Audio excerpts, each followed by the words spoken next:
there anything I can do on my end? I'm just going to do a watch party from Facebook. Okay, cool. So if you want to do a watch party from Facebook, that's always beneficial. As soon as it goes live, it'll pop up on the local page. Oh, yeah. Okay. Now everyone's favorite. I do a boisterous intro. Let's see if it works. Ho! Welcome! Welcome one and all to a very special, totally local podcast. Monmouth County's, Ocean County's premier, exclusive, not that exclusive because you can find it on Facebook Live, but it's the best podcast you're going to find in Monmouth and Ocean County, covering all the colorful characters, local businesses, and entrepreneurs in and around the Jersey Shore area. Guess what, people? We got real special this week. Aaron comes up with some ideas, and most of the time I'm like, no, Aaron, I don't want to parachute out of a plane. I'm like, no, Aaron, we're not going to get totally local tattoos. But he came to me and he said, hey, let's go to Miami. And I said, great, let's go to Miami. And then I realized I can't go to Miami, but Aaron can go to Miami. So we are in Miami virtually, me and you, and they're actually there. We have special guests this week. Aaron has brought in the Gallery Residential Brokerage, one and only owner and broker, John Meekin. Hello, John. How's it going? Good. Good morning. How are you? Good morning. Susan Heckman is also with us. Liaison marketing specialist, director to the stars. What is your title, Susan? Marketing director and advertising too. Yeah. All right. Perfect. And of course we have Aaron, who comes up with some. I'm going to give you. This is an A+ idea for you. This is a success. But yes. We're not in Miami. We're in Fort Lauderdale. Spring break. We're on Las Olas. Okay, I feel like a Las Olas over here. At the at the gallery office here on Las Olas that John, stole my idea of, like, how do I get a vacation out of work and open up an office down in South Florida. So it's amazing, and we pulled it off. We made it here, and we're live from their office right now. We've even got Evan Beach hanging. I can't believe it. It's fantastic. So I can't wait for you to fire some questions away at John to find out the why. Yeah, I can't wait to get into it. And I'm really, I got to thank Evan for helping you with all the technical specs. I don't know, he's always saying how, he doesn't get to go to the happy hour episodes, but you're at the happiest happy hour we've ever had, basically. And I'm here, and it's cold, and you guys are there. It looks beautiful out. It looks sunny and warm. It's terrible. Terrible. It's not good. Oh man. All right. Well, let's just jump into it. What do you say? Let's do it. John, what, I mean, I'm asking this, but it's obvious why you would, open up a second brokerage in Florida, but I want to hear it from you. Like, what was the impetus to this idea? What made you say, I love New Jersey, people love going down to Florida from New Jersey, and I'm going to marry the two ideas? How did that come about? That's exactly what happened. Oh, there you go. Boom. There you go.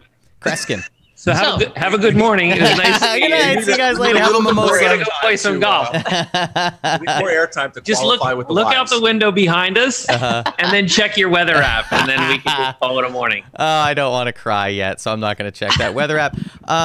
It's a beautiful thing, and I've talked to in my work with clients, I've talked about snowbirds. And it seems like that would be kind of a definite way of marketing and connecting New Jersey to Florida, is that people love, my in-laws love, or, love going down to Florida when the weather gets like it is here in New Jersey today. Is that where kind of, you kind of meet your clients as far as what they want to do? Or is it more people are looking to retire, so you kind of sell their house in New Jersey and then find them a house in Florida? How does that interaction work? There's probably about 5 factors that brought us to Florida. And you mentioned a few of them. Our clients, the census just moves people south. In New York and New Jersey, there's lots of people that move around within the 2 states. And then at a certain point, they either find their way into the Carolinas or Florida. Part of the goal for the company when we launched it was to be up and down the East Coast. Mm-hmm. One of the plans I had as I was getting older was to move up and down the East Coast. Our clients over the last 6 or 7 months have been rushing to South Florida, and we were just sending a lot of business down here, and we had an opportunity with one of our agents to open a place here locally. And so like 5 things happened at the right time, and it was right as summer was ending. So we're like, all right, you can get to Florida pretty cheap these days. So we just made it happen. And especially now, I mean, the airline tickets are dirt cheap, and you can cancel them on a whim.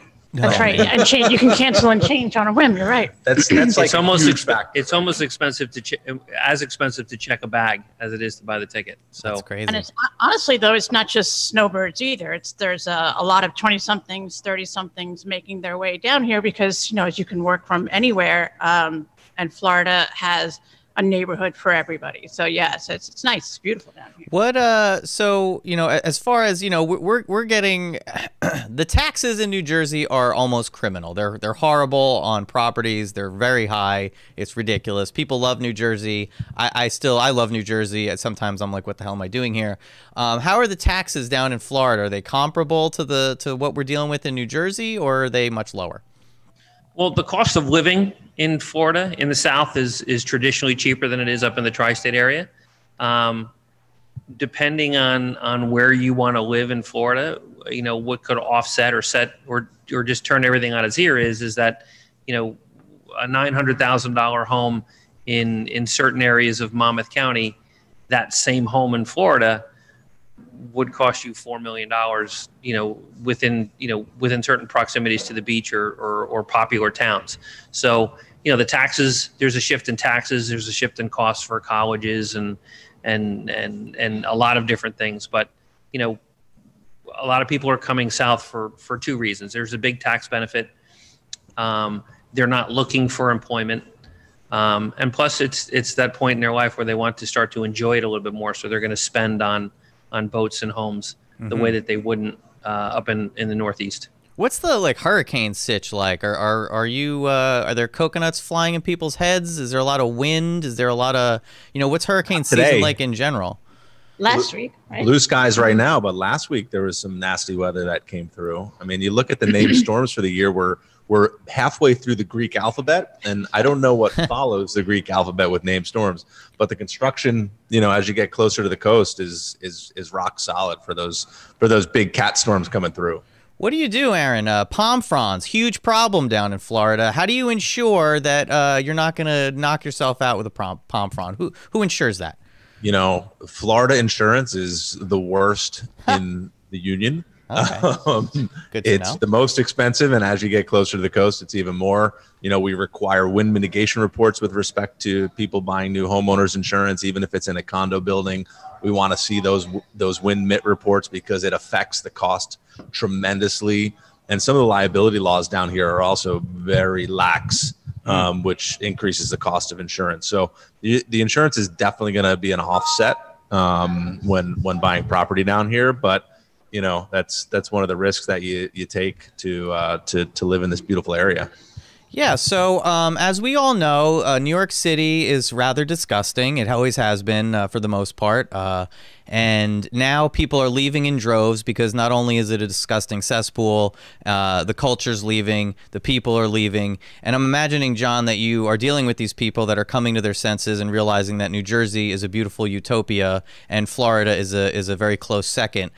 Do you have people contacting you and saying, why am I in this garbage dump of a city? I need to go into New Jersey. I need to go into Florida. Are people contacting you about finding the best combination or the best place to live to get out of their hellhole in New York City? Well, to be fair to our clients and the people that I grew up with, the last 52 years of being around folks that lived in and around New York City, they chose to live there for a reason, and there was a benefit to that. Of course. I think if anybody had their choice of any place in the country to live in for the perfect place, I think we'd be talking about possibly Southern California or maybe some neighborhoods in Hawaii. But the folks that live on the East Coast, they do it for a few reasons. The population, we know this, is just so dense. We're never going to run out of people. Mm-hmm. New York City is never going to run out of people. There's just going to be a major shift on who lives there and why they do it.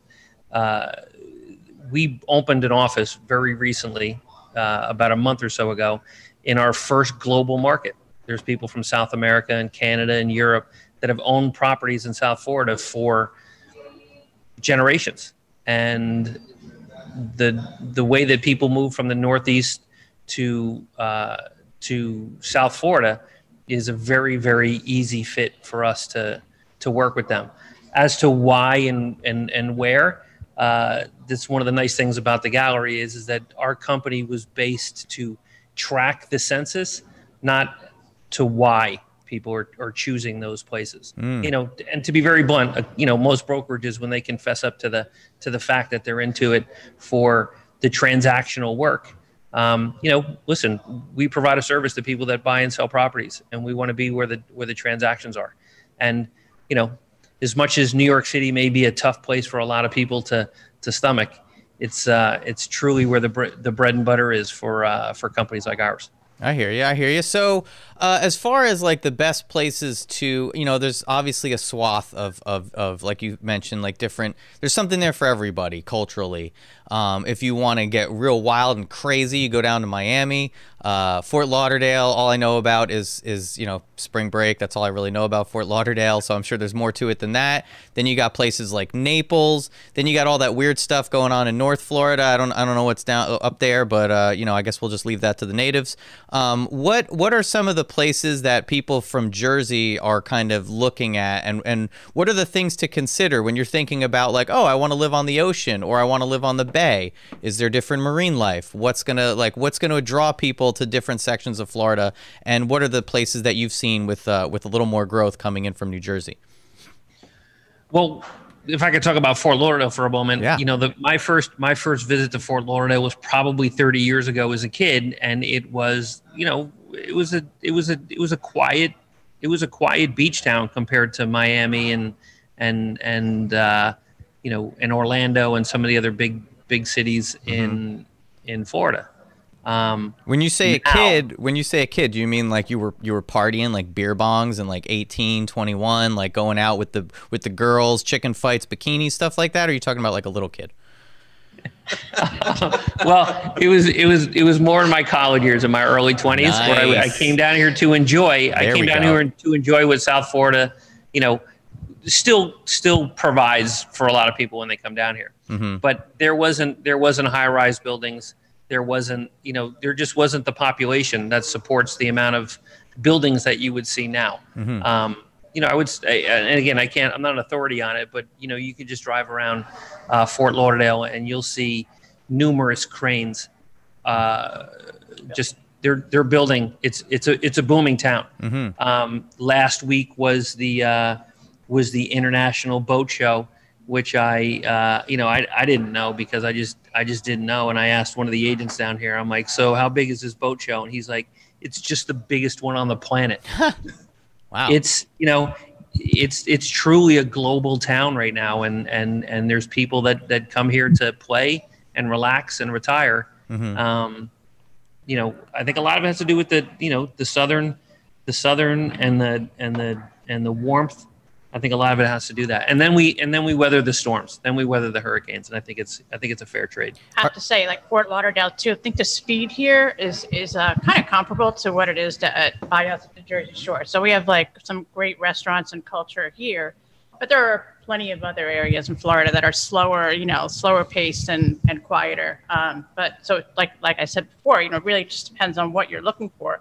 But Fort Lauderdale is stellar in terms of restaurants and nightlife and beach and all of those things and golf. Sue, Evan, and I went to a great restaurant last night. We went out for some tacos. I'm sure you did, Aaron. I'm sure you went to a lovely restaurant. El Camino's. Shout out to El Camino's. Yeah, it was great. Socially distant, COVID friendly. Tacos and fajitas. However, Evan, the fajitas didn't sit so well. I got to get a microphone on Evan over here in a minute, but you know, Evan had a rough night's sleep. The fajitas just weren't sitting well, but the tacos were good. I woke up, you know, 5 a.m. to get more work done, and I was golden. So what? Now it's nice out.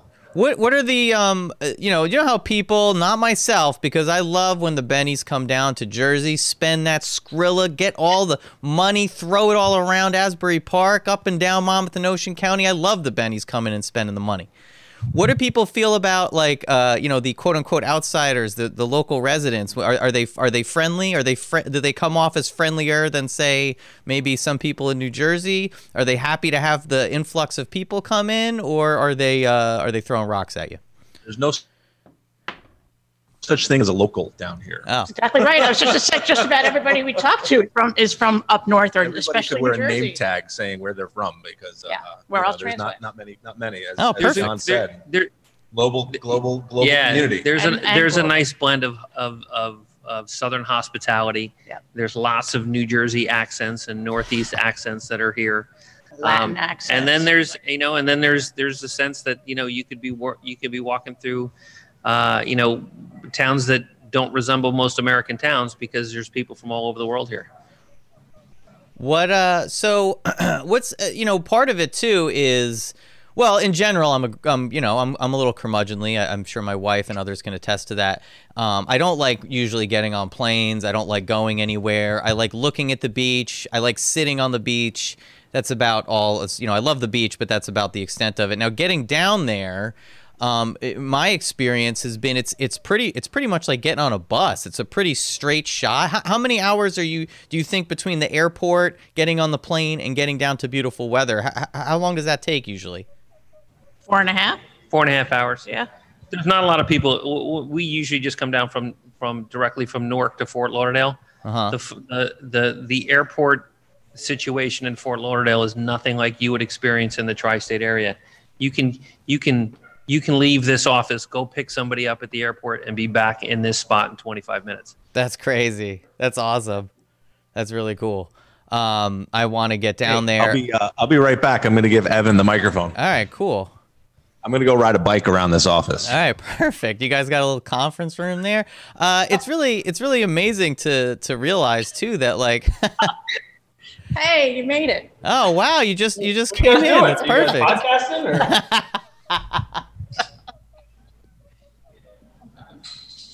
My cape. Hey, Evan. Good morning. What's up, Evan? Hey, man. Hey, buddy. How's the weather back there? Oh, Evan, I want to hear about how you swung this. How did you get down to down to Florida, and how come how come you're not on the promotional materials for this podcast? I can't answer that. I mean, I just told you it takes 4.5 hours. That's how I got down here. Oh man, so you just kind of, I mean, you could work, you're remotely, or you could do, as for everyone that doesn't know, Evan Beach, Equity Prime Mortgage, mortgage expert to the stars. He knows what he's doing, and he does it well. And that's what we're seeing right here. He's down in Florida. And have you done any mortgagee type things down in Florida yet, Evan? Yeah, absolutely. I've been licensed in Florida for a long time now, probably over 5 or 6 years, I'd imagine. And I have a handful of closings down here every year. Uh-huh. Much like, John and Sue were mentioning, a lot of people that are selling and buying down here, or they're buying second homes or investment properties down here. So I've done a good amount of business down here. In fact, I had one close 2 weeks ago up in Satellite Beach area. Actually. Beautiful. So when are you dealing with people like they live in New Jersey, through your network, people obviously that have bought homes in New Jersey, and they just kind of, do they just kind of swing the idea by you and be like, hey, we have this house in New Jersey. The weather in New Jersey is absolutely disgusting in the winter, and I need to get the hell out of this hellscape. And they contact you and kind of work with you on figuring out like what would be the best fit. How does that all work? Yeah. Well, normally, I can run numbers for them and make sure they're properly pre-approved and the numbers jive. And then we lean on real estate professionals to make sure that, value their house properly and what it's going to sell for, what their net proceeds might be to put towards another house if they are moving completely, or if they're just looking to buy a second home or investment property. We can certainly run numbers and make sure that works for them too. How does like when people are looking for like investment properties right there, are they looking to like get like a rental property? Are they looking to like flip something? Like what do you see as far as investment stuff? It depends. I mean, you can how you're going to delineate a home. You can call it a second home if you have, and again, big quotations, if you have no intention to rent it out.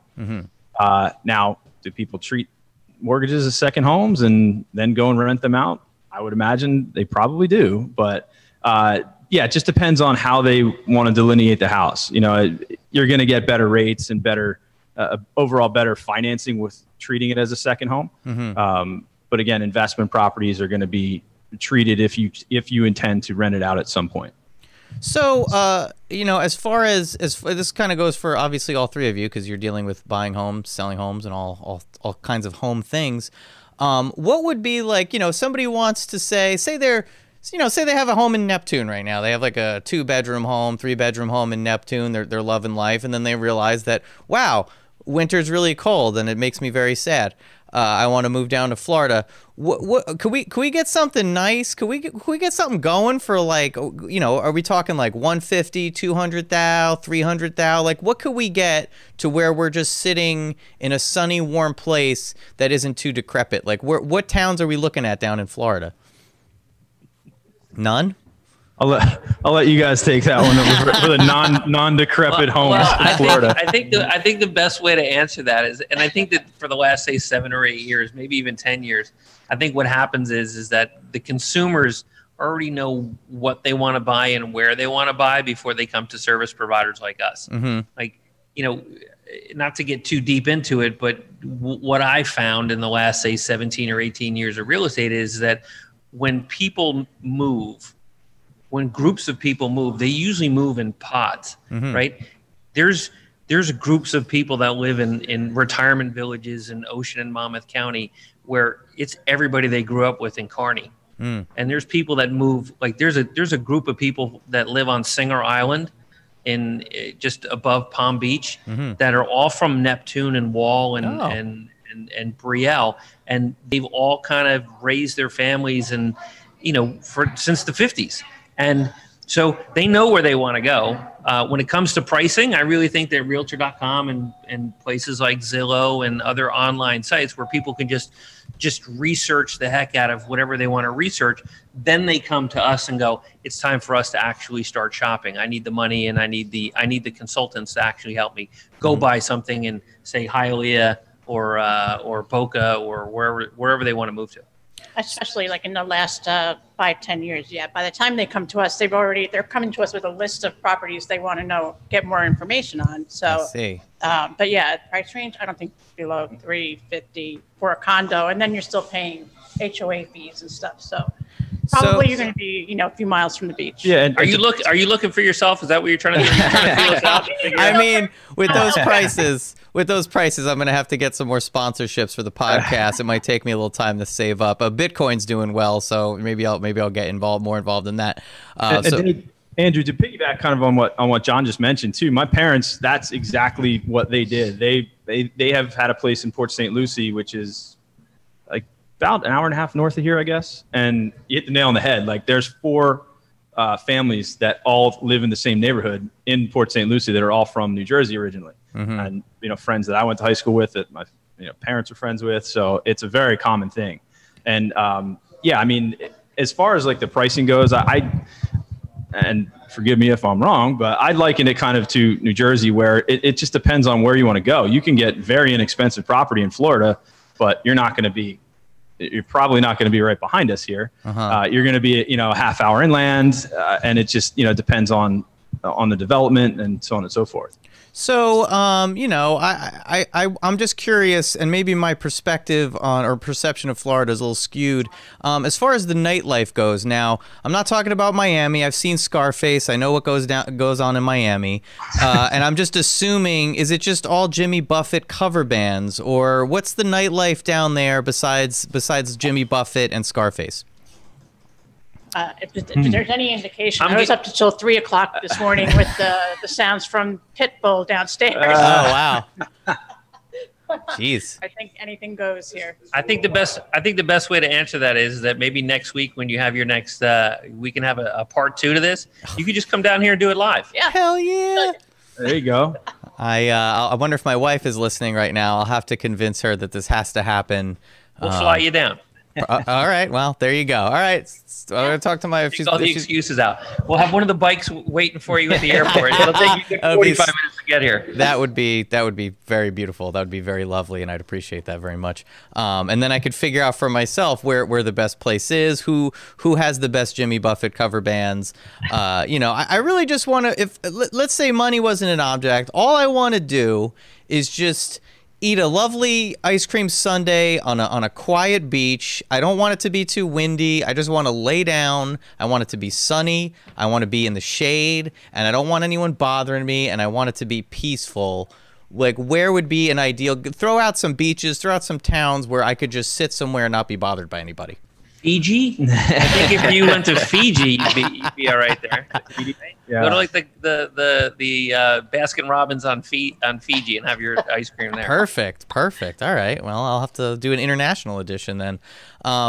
So as far as what you've seen recently, what are some examples? Obviously not by name, but like dealing with clients that you've had in New Jersey. Could you kind of walk me through a recent scenario as far as how you took somebody that was maybe unhappy in the cold in New Jersey and magically transported them to their dream home down in Florida? Yeah, I can answer that question. Like, what's the transition look like when someone says, "Hey, listen, next year I want to start my life as a Florida resident"? Is that basically what we're talking about? Yeah, exactly. So if I had a client call me up and say, "Listen, it's the kids are out of the house and we want to sell the house we've been in for the last 10 or 15 years, and we want to move to Florida," the first thing I would do is I would tell them to assemble their team. Right? They need to talk to their accountant. They need to talk to their attorney. They need to hire a real estate agent. They need to have a mortgage person, a money guy in their life, right? So they just need to figure out exactly how to do this maneuver. If they're doing it a year in advance or even a month in advance, what they need to do is they just need to make sure that their entire team is in place, right? What's the cost of living? What's the real cost of living? Now, sometimes they talk to their friends that are already down there, but you need to figure out, like we talked about, what's the cost of borrowing money? What's the cost of me insuring a home? Because now I want to buy a house on a lagoon. What's the cost of me buying the boat I want, insuring the boat I want? Are my life savings that I've protected up until this point? What's going to happen when I'm a resident of Florida? There's income questions, and so not that we do the easy part, but helping somebody buy a house in Florida is just one piece of it. What you want to do is you want to have them unpacked a year or two from now going, this was the smartest thing I could do for the whole picture. And the best way to do that is with a team. Yeah, 100%. I couldn't agree more.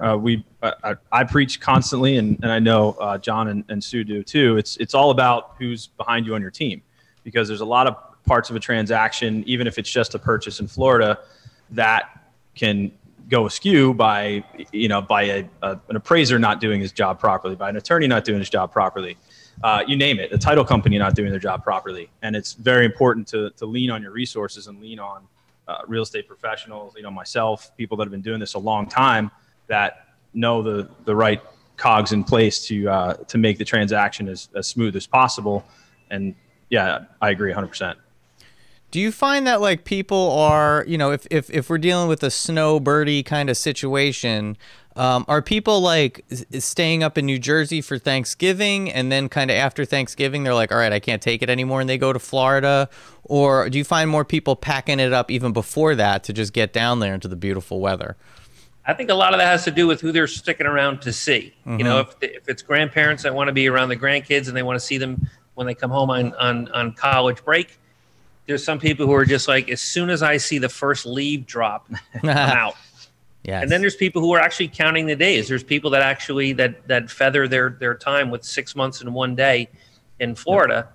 And so they actually time it where they don't have to trigger an audit. You know what I mean? I mean, it may sound weird, but I would say that pretty much around World Series time we start to see the the houses in New Jersey get a little bit dark and the houses in Florida light up a little bit more. Yeah, I can speak from experience too, because my parents are in that same boat. We have a mother-daughter section in my house, and they're with us for 4 or 5 months of the year, and Florida is their primary residence, and mostly for tax purposes and whatnot. And yeah, exactly. Yeah, 6 months in a day. You save a lot of money. They'll typically go down, around mid-October, come back this time for Thanksgiving, then go back January 2nd. And then they're there till, May. That's typically how they do it. Beautiful. That's a beautiful thing. So this brings me to, I don't know if you guys can really, I'm assuming you've dealt with this a little bit, but it just popped in my head. Like, what do people do if they're doing that with their house? Like, obviously, you can't leave your cat up in New Jersey for a few months. Everything kind of gets dusty. You got to make sure, that people are taking care of stuff. Like, what do people do about that? Like, you don't want to be coming home to a desiccated animal in your New Jersey home after seeing just. Cats are good for like 4 or 5 months, aren't they? I think if you just leave them something out, a couple bananas or something. Like, what do you do? What do people? Is there like a service that people like offer where it's like, we'll take care of your house in New Jersey while you're going to have fun in Florida? Yeah, I'm sure there is. Yeah, you guys don't. Okay, well, concierge services. Yeah, I can answer that. There's so living along the Jersey coast. Or selling houses along the Jersey coast for a long time, there's a lot of people that have these seasonal homes and they shut them down in the winter. So there's a process that you can go to where you could just say, I'm going to shut the house down and bring the heat all the way down to say 52 degrees. And I'm going to winterize the house, antifreeze in the pipes, empty the hot water heater. There's lots of things that you can do. And then you can have a neighbor or a friend or a service come in and check the house out once every week or a couple months, just to make sure that everything is cool. With Ring doorbells and cameras, people can watch their properties from far away. Then there's people who are like, I'm just going to have my cousin stop by the house every week and just make sure everything's cool. They're basically just going to pack a bag and leave and not really winterize their home. So there's a little bit of everything. There's houses in Spring Lake that I see are only used 30 days out of the year. There's people that have, 5 or 6 homes in their portfolio. Wow. And they may only visit the home occasionally each year and have staff there. So there's probably a little bit of an answer for everything. All right. That's crazy. I mean, basically, if people are thinking about doing this, they really need to kind of get all their ducks in a row and then talk to experts like you three to figure out like how this is going to fit. Do you like if people like some schmo like me that doesn't know, what the hell's going on most of the time. If somebody like me came to you and asked you like, all right, I want to do this. What do I do? Would you just shoo me away? Would you point me in the right direction? Would you answer questions? Like how do you, how would you handle somebody coming in that's basically like myself, an utter buffoon, that doesn't know what the hell's going on? Like how do you point them in a right direction? And when can you start working with them? Even if it takes 10 years, if it takes some time, what kind of advice would you give somebody like that? Can we talk about that?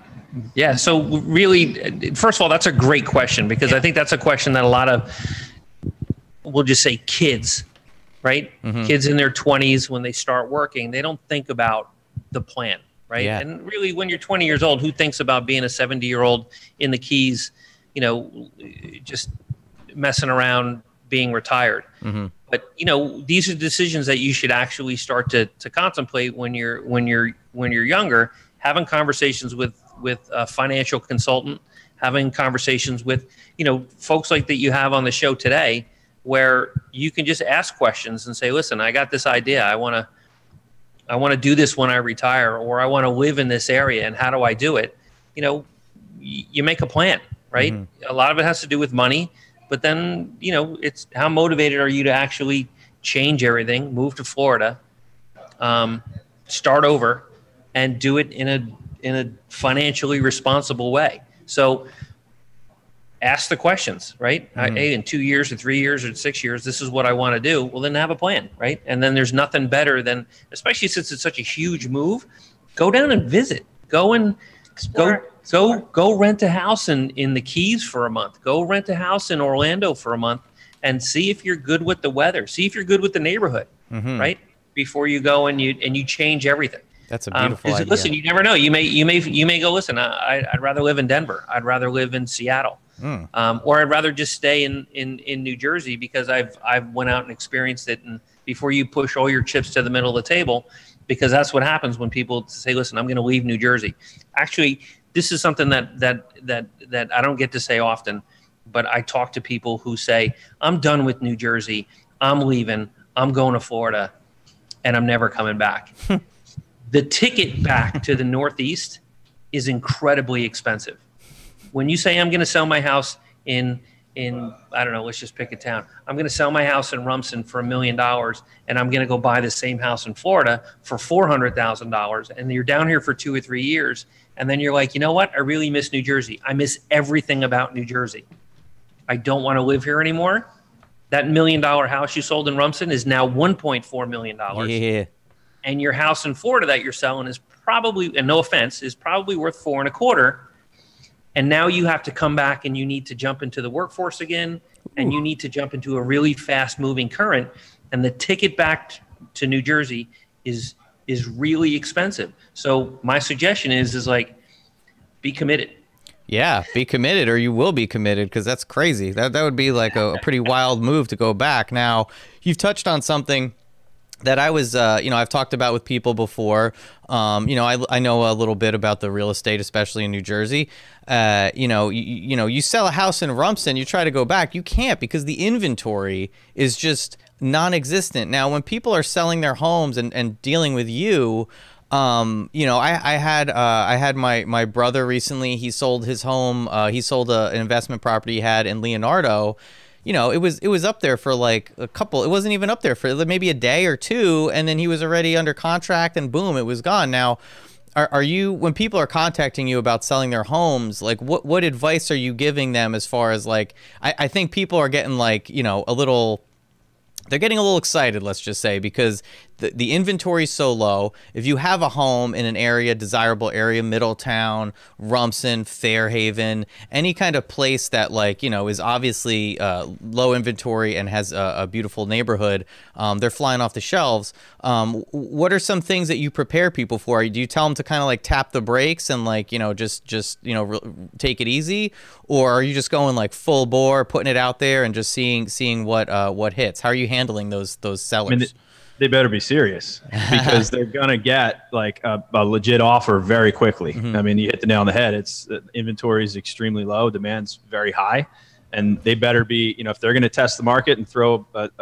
what may seem like a crazy number out there. I've seen people getting it, and then they're, like John just said, then where do you go from there? If you're gonna stay in New Jersey, if you're gonna come down here.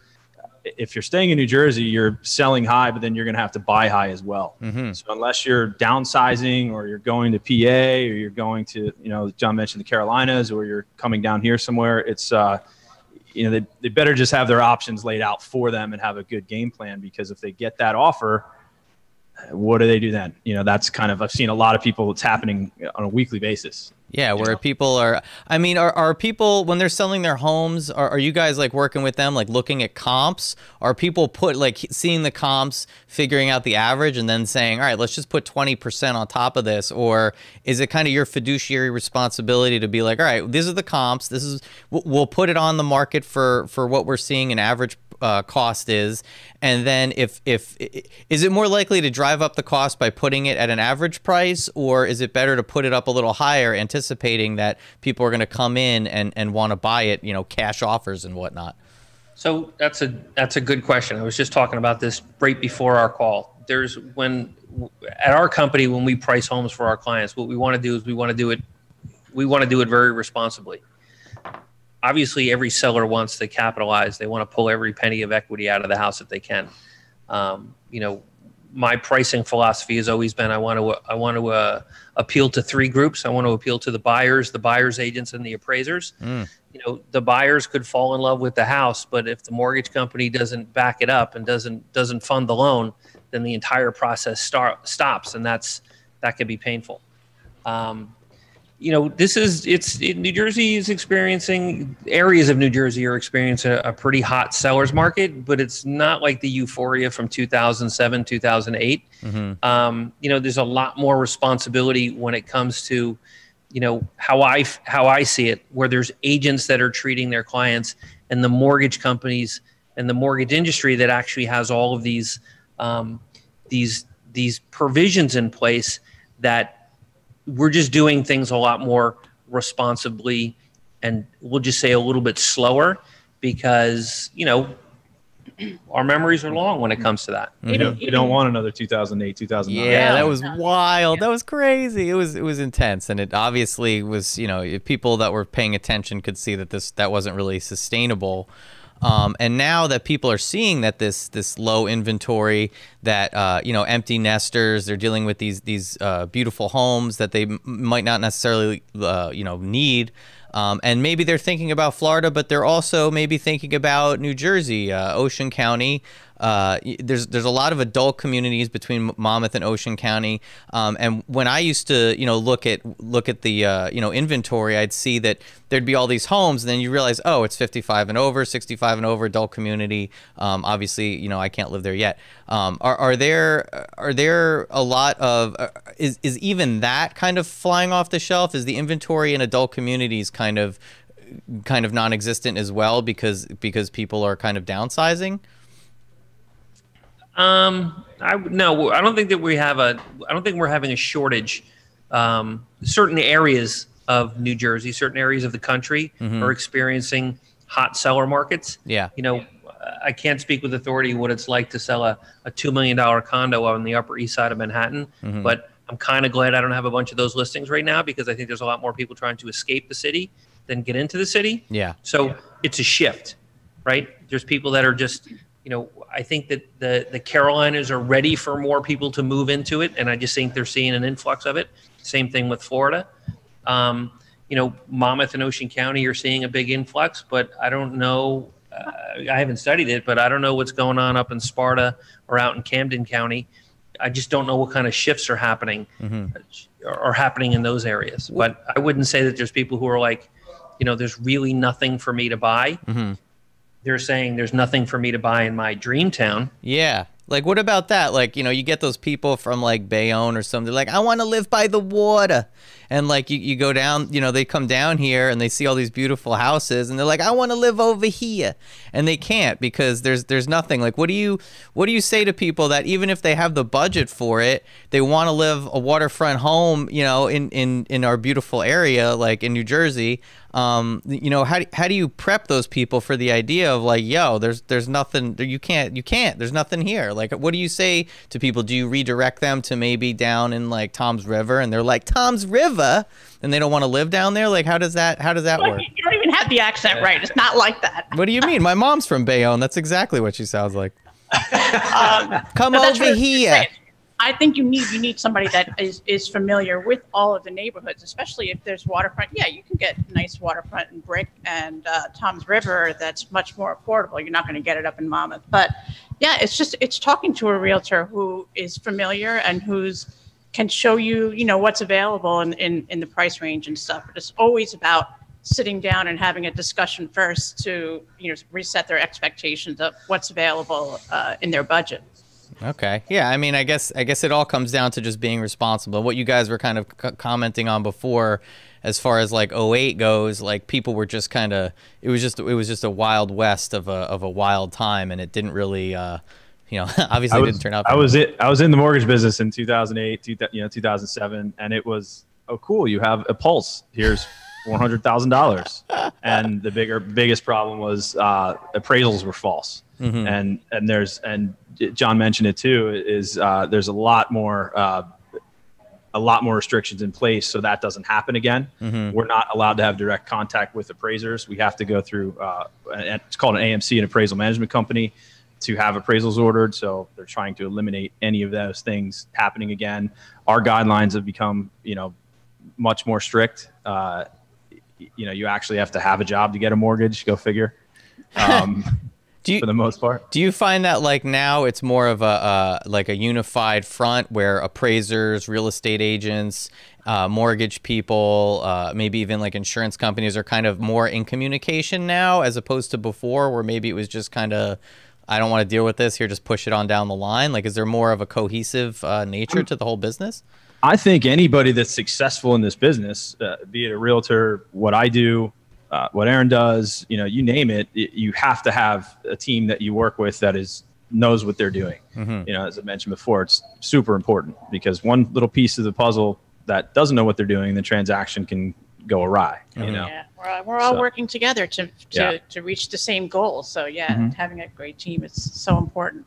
Here's so something that's come up recently that I saw some kind of jokes videos people were making. Real estate agents were making these videos where somebody's they're about to buy a home, they're going to close, and they decide, oh hey, a new home, new me. I want to get a brand new car. I want to take a lease out on a car right before, or I need a new wardrobe, or let me splurge a little so when I move into this house. Now, can you just touch on this a little bit? Like, what is the absolute danger of this mentality, and are there people that just aren't aware of what the problem is with that? Oh yeah, there's many people that aren't aware. I mean, that is part of my process, is when somebody has an offer in on a property and they get under contract, that's a very stern conversation I have with them.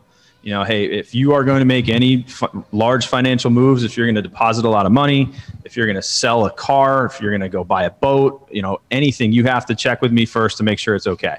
And again, I'm not talking about buying groceries at Wegmans, but we've had people in the past that were under contract and ready to close on a house in 2 weeks, and they went and bought furniture for the house that they were buying and threw $15,000 at Raymore and Flanagan, and that threw their debt to income ratio out of whack, and they didn't qualify, prior. But, it goes back to the professionalism that you start with, and making sure that people understand, what they're getting into and following the steps. And that goes back to the whole kind of team mentality.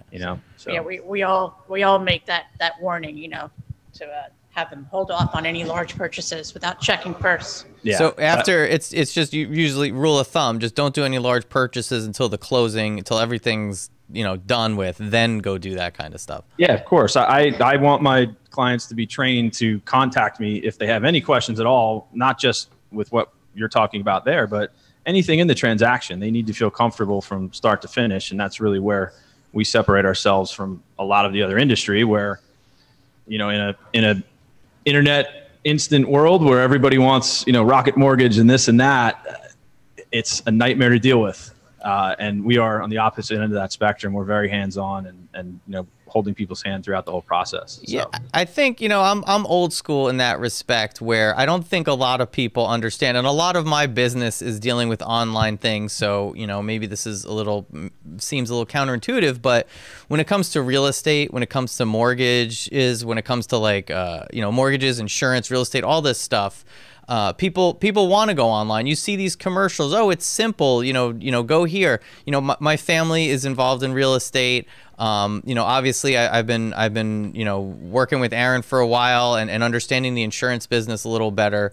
But people want to do all this stuff online. But when you're dealing with a real estate agent, if you don't have somebody that's actually in the area, if you don't have people that are, say, in New Jersey, in Monmouth and Ocean County, that know the neighborhoods and stuff, if you're dealing with somebody online, you're just not going to get there's like this gray area between, things that you would only know from touching down in the soil and knowing that kind of stuff.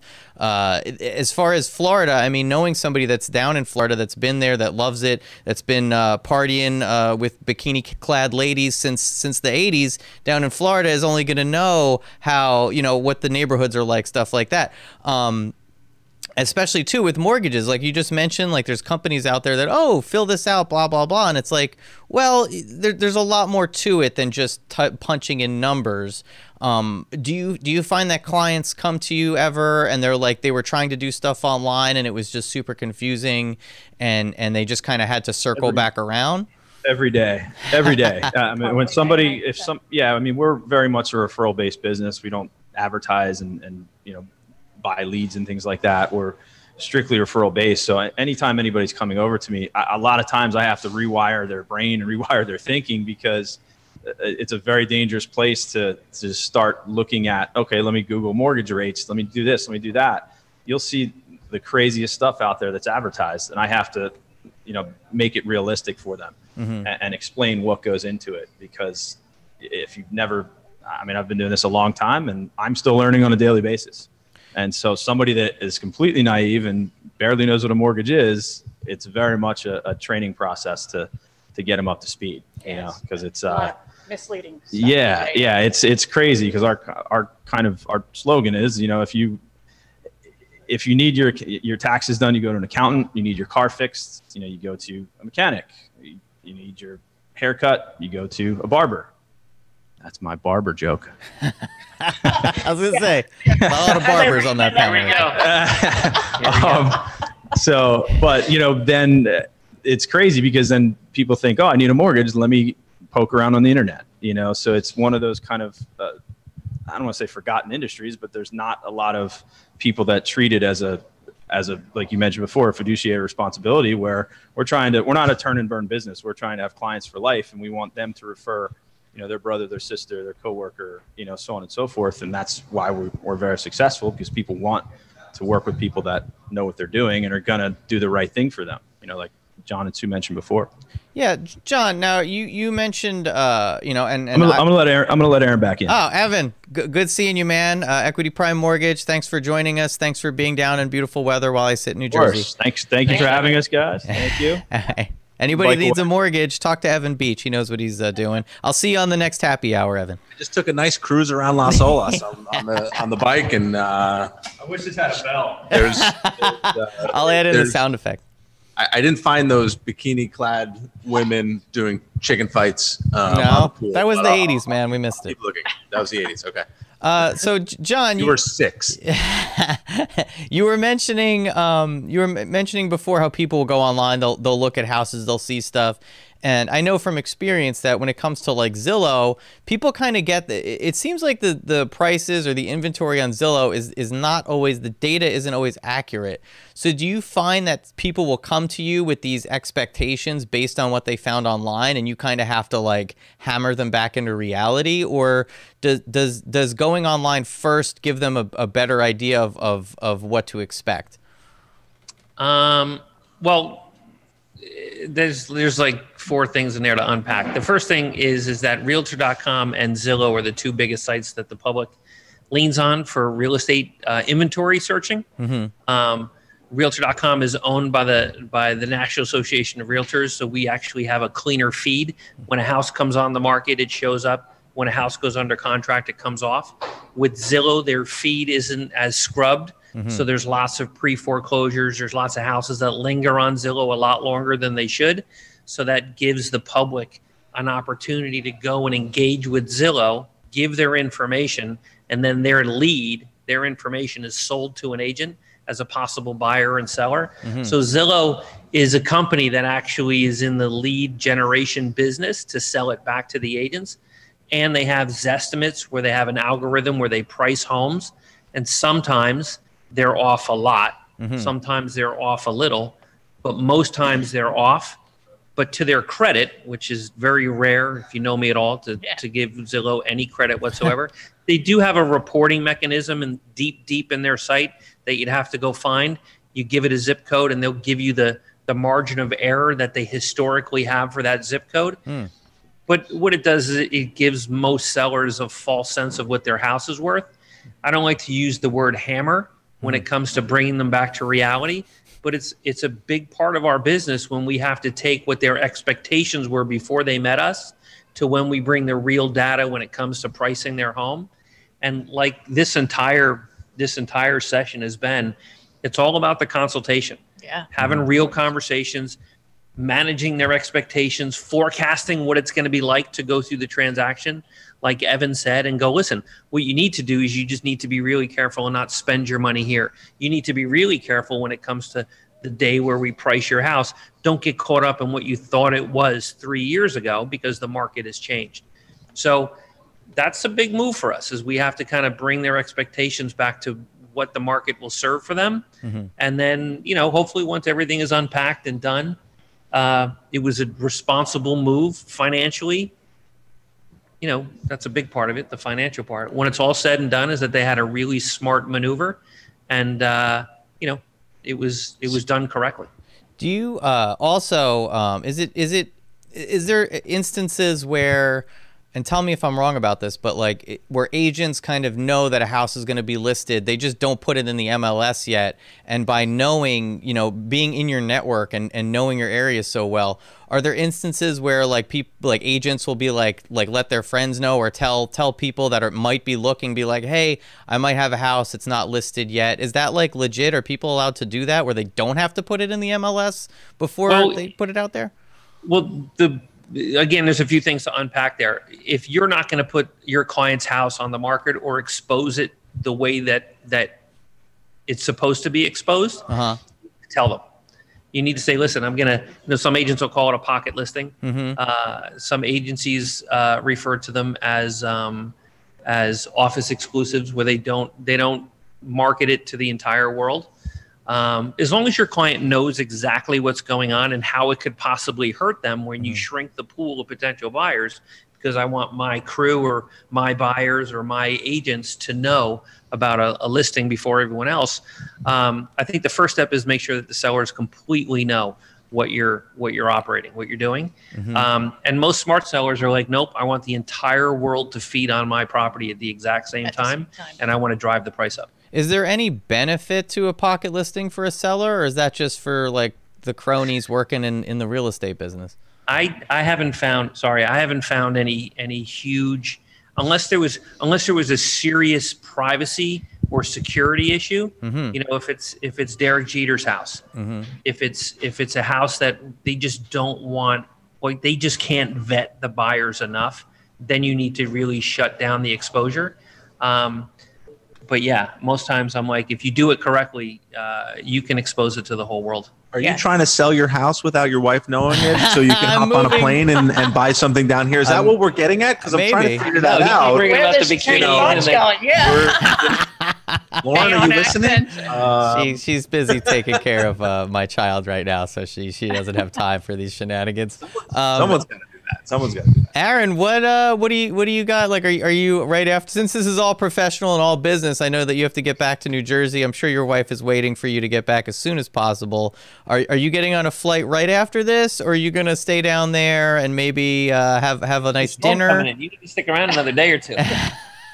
Been there, done that. A couple years ago, I was down for a conference and there was a snowstorm up north, and I got stuck for an extra couple of days of shenanigans. It wasn't so good coming back, but we're all great. Evan and I are headed to the golf course over at Plantation. I see. We're gonna play a round of golf. We're gonna have a big steak, then wake up first thing in the morning and get back home to our respective children and wives and households. But quick, great trip down here. Socially distant, COVID friendly, even though there's some craziness going on in certain areas as you drive by, as we're sitting in an Uber with our masks on, and you just cringe watching what normal people do when they're not worried about the COVID world. Yeah, it is pretty intense. Guys, stay safe down there and have a lot more sunshine in your face and have a lot more fun, because I don't want to say I'm jealous. I just admire your current situation. Let's just say that. I really want to thank you guys. I want to thank John and Susan from the Gallery Residential Brokerage, both in New Jersey and also in Florida, for being a guest today. Aaron, I really want to thank you for putting this all together. People, it's been Totally Local Podcast. Aaron, I didn't mean to cut you off. Do you have something to say there, buddy?